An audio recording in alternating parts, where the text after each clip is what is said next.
다음은 마지막으로 신병훈 교수님이 남북관계 변화와 균형 기준만 그리고 일단 토론을 합시다. 네, 감사합니다. 서울대학교 통일평화연구소의 신병훈입니다. 남북관계를 좀 평가하고 10년 한 해를 전망하는 부분인데요. 제가 주옥 같은 글을 썼는데 다 넘어가자니 참 가슴이 아프습니다.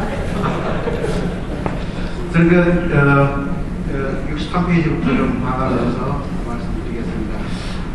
여러분도 다 느끼시다시피 이명박 정부 2년 동안의 남북관계가 많이 달라진 것 같습니다. 분위기, 적어도 기존 분위기는 많이 달라진 것 같습니다. 이명박 정부 들어와서 과거 10년을 퍼주기라고 하고 또 너무 저자세로 끌려다녔다 이런 비판을 하면서 새로운 남북관계 정립을 위해서 북한의 태도를 변화시켜야 되겠다. 그리고 북핵 문제 해결해야 되겠다. 이런 두 가지 목표를 전한 것 같은데 첫 번째 북한의 태도 변화를 이야기한 것은 어느 정도 성공했다 이렇게 봅니다. 두 번째 핵 문제 해결은 아직도 진행 중이기 때문에 평가할 수 없지만 적어도 이명박 정부의 최대 성과는 아마 대북 정책과 관련해서 북한에 대해서 한국이 해도 된다 그런 걸 학습한 게 아닌가 일단 그렇게 평가해 봅니다. 그런데 문제는 이제 이것이 우리가 볼 수 있는 가시적으로 우리가 즐길 수 있는 것인데 과연 이제 여기에서 문제가 발생하는데요. 지금 현 정부도 그런 난관에 봉착해 있는 것 같습니다. 태도가 변화된 것 같은데 과연 진정성이 있느냐, 진짜냐 그런 거죠. 진짜 같지 않죠. 그러니까 전술적이다. 그러면 계속 전술적이라고 이렇게 평가를 할 텐데 언제까지 진심이라 어느 것을 진심이라고 볼 것이냐, 어떤 형태로 어떻게 대화를 제기하면 그 진정성이 있다고 봐야 되는 거냐. 그게 이제 어려우니까 아마도 진정성을 가장 잘 판단할 수 있는 그 기준이 미니멈으로 이렇게 가다 보면은 핵 개발을 포기해야 되는 것이다. 이렇게 가기 때문에 그걸 이제 그랜드 바겐으로 이렇게 설정을 하는 것 같고요. 그래서 진정성을 판단하기 상당히 어렵다는 것이 좀 문제가 될 테고, 두 번째는 북한 태도 변화를 이끌어내겠다는 데와 너무 함몰을 한 나머지 더 중요한 변화를 놓치고 있다.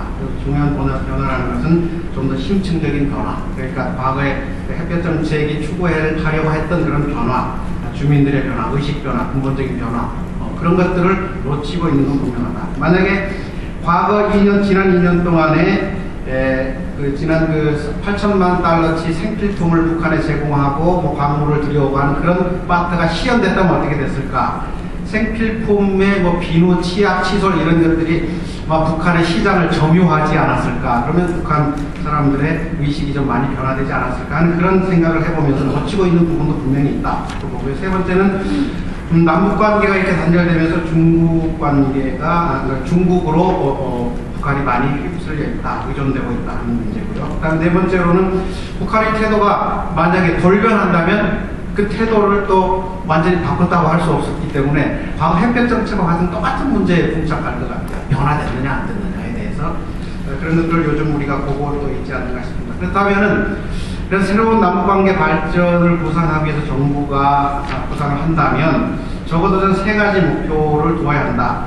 그러니까 지금 단계에서 만족할 것이 아니라 보이지 않는 변화를 추구하기 위해서 세 가지 목표를 삼아야 한다. 그런데 첫 번째가 바로 북한 상황과 남북관계를 안정적으로 관리하는 그런 데 목표를 좀 두어야 한다. 두 번째는 북한의 변화를 도모해야 하고, 세 번째는 통일에 기여하는 쪽으로 대북 정책을 추진해야 한다.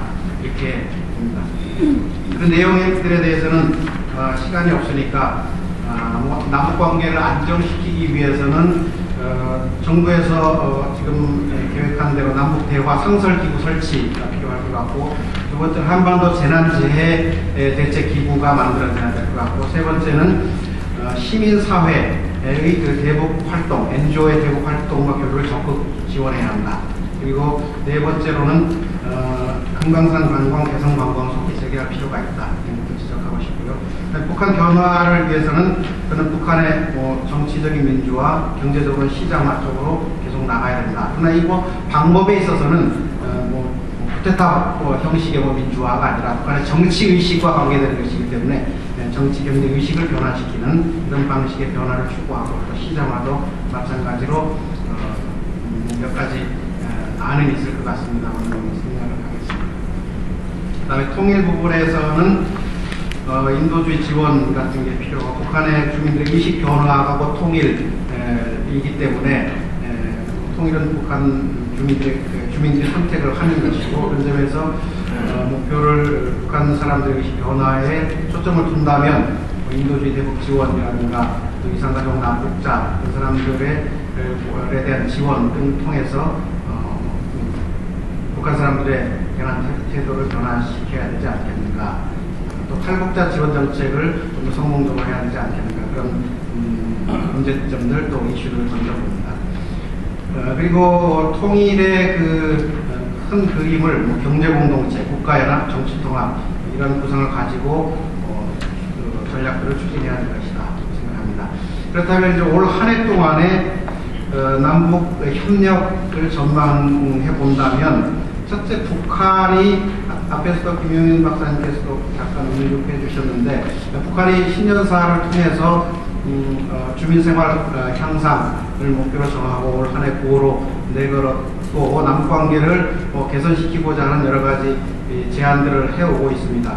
그런 측면에서 올 한 해 북한은 상당히 적극적으로 남북 대화와 관계 개선하려고 할 텐데 그렇다고 해서 저는 한국이나 미국에 대해서 굉장히 의존적으로 하리라고 보지 않습니다. 왜냐하면 굉장히 북한의 경제, 농업이나 그다음에 중공업 발전을 통해서 주민생활 향상 그리고 이것이 저는 김정일 위원장이 올해부터 1984년부터 지속적으로 주장했던 7차 당대회와 연관이 되어 있다고 보는데 그렇다면 이런 중요한 문제들을 불안정한 변수, 불확실한 변수인 한국과 미국에 의존하지는 않을 것이다. 자체 어떤 계산을 하고 있을 것이다. 그것이 바로 중국이라고 생각합니다. 그래서 중국과의 관계에서 그는 아까 조성렬 박사께서 작년 7월 이후의 변화를 말씀해 주셨는데 저는 굉장히 이게 중요하다고 봅니다. 저도 작년 후반부에 중국에 그래도 상당히 자주 다니면서 중국 사람들과 많은 토론을 할 수 있었는데 확실히 정책이 변한 것 같습니다. 그리고 그 입장은 이제 확고한 것 같습니다.